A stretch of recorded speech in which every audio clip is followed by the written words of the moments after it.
حضرت أسعد مزید تەمەنم 8 ساڵان بووە لەو کارەی ئیش دەکەم خاوەنی تۆمارگای نازم 55 ساڵە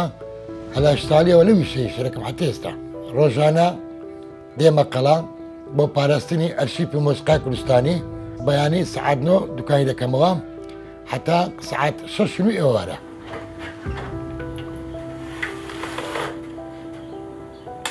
یەکەم زار تەمەنم 8 ساڵ 9 ساڵ بوو لەلای خاڵی گەورەمیشم کرد هەلە منداڵیەوە یعنی لە 6 ساڵیەوە بەخۆم مەیلی ئەو ئیشەم هەبوو زەوقی ئەو ئیشەم هەبوو هەلە منداڵی و جین بە گۆرانی ڕادەگرت عەزە کەیفم پێداهات دەدەوات یەک تەزین دوو تەزینمە لە ماڵێ ئەو کاتێکە کچکە بووم ئەزە لە 9 ساڵی گوتم لە کە خاڵمەتی پیشم دەکرد کە خاوەنی یەکەم تۆمارگای کوردستانی عێراق ئەو لە هەولێرە کردیەوە ئیدەم کچکە بووم لە کنیشم کرد حتا ساڵی 76 کە تۆمارگا بە خۆم دامنا لەگە برایەکانی دم لەکن سینەمە سیروان پاشوی 86 چوومە ئیسکان ئەلیسکان دەوام کرد حتا ئەو ئاخیرانی تقریبا 5 ساڵی پێش دوای بە ئەمری والی هەولێر کاک نۆزاد هادی ئەو ئەمینە قەڵاتەیە گوتبی ئەو ئەرشیفە لە قەڵاتی بپارێزی چکە لەبەرەوەی ئەو ئەرشیفە ئی خۆم نییە ملکی ملەتیە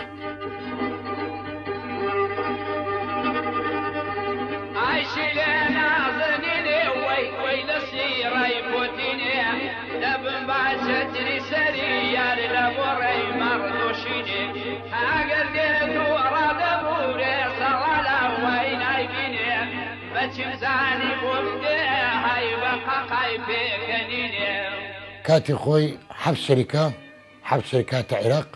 لە بۆ کۆپیکردنی قەوان ئەو قەوانانە ئەوان کۆپیان دەکرد ئەمە داما پرۆژ بە حازری نەمارتانە بە کۆپیکە لەبەر ئەو جیازە ئەوەی خۆی یان حقوقی هەیە بەڵێ ئەمە ئەو کاتی پاشی بەکرە هات لە بەکرەیشمان دەکرد لەو بەکرانە حتا ساڵی 69 کاسێت هات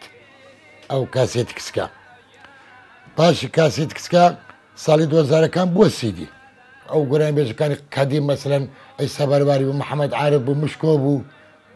حەسەن سیساوە بوو حەسەن حەیران بوو ئەوانە هەموو لە مالە تەزیرمان دەکرد لەو قەڵاتەی زێمانە بۆڕپەماندانە بە حازر لە بۆ ڕیکۆردی ئەو هونەرمەندانە ئیدی گەنجەکانی پاشی ساڵی 80 کە پیا بوون لەگەوان تۆمارمان دەکرد ئەوان یان ئوتریان دەگرت یان ماڵی خۆیان چۆن دەکرد یان دەچونە مەسیف خانی هەبوو خانی مجاهز حاضر هەبوو بە دینار و ڕوبعاک لەوێدا دەنیشتین ئەو کاتی کە تۆمارمان دەکرد قەدیم لە کۆنەوە جیازی عادی بوو تەزیلی عادی بوو هەر بە بەکرە تۆمارمان دەکرد دوایی ساڵی 80ەکان مۆنتار بۆ هات بۆ مۆنتاربووی ئیدی حەپەلات و تۆمار و بۆ مۆنتارێمانمان کرد ئاخر وردە تەتەوری کرد میکسەر هات میکسەری دەینا کۆرد هات هەوکە ئیش بەوی دەکەین بەس ئێستا ئەو تااقەتە نەمای بچمە حەفلادە من یا تۆمار بکەم هەل زۆر جار هونەرمەندەکان دێنێرە موسیقی دێنێرە دێرە عینە تۆمار دەکەن بۆیان بەس بێمەقابل لەبەرەوەی لۆ پارەی نەویشە زەوقە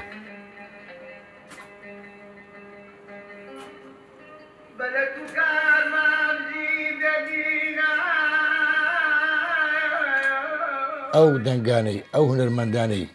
لەو ئەرشیفەدایە لە بازار نیە لە هیچ جێک نییە سەدان بەکرا لە مالێ لەناو ژێرزەمینی حەفزمان کردیا لە هیچ جێیەک نییە سەدان گۆرانی هەیە هەزاران گۆرانی هەیە لە دەرێ نییە هەموو لە تەوەک دێرێتیان لە کاتی لە زەمەنی یەهودیەکان کە بە گۆرانی بە کوردیان گوتیە بە تورکمانیان گوتیە بە عەرەبیان گوتیە بە زمانی خۆیان گوتیە هەموو لێرە پارێزراوە لە کلەما ئەگەر پاشی خۆم کوڕەکەم محەممەد وەچی من احتفازی بەو ئەرشیفەی نەکرد حەز دەکەم حکومەت بەخۆی بەگرتەوە زۆر مەمنونی دەبم ئاگای لەو ئەرشیفەی بە حەتەمیش لە قەبرێش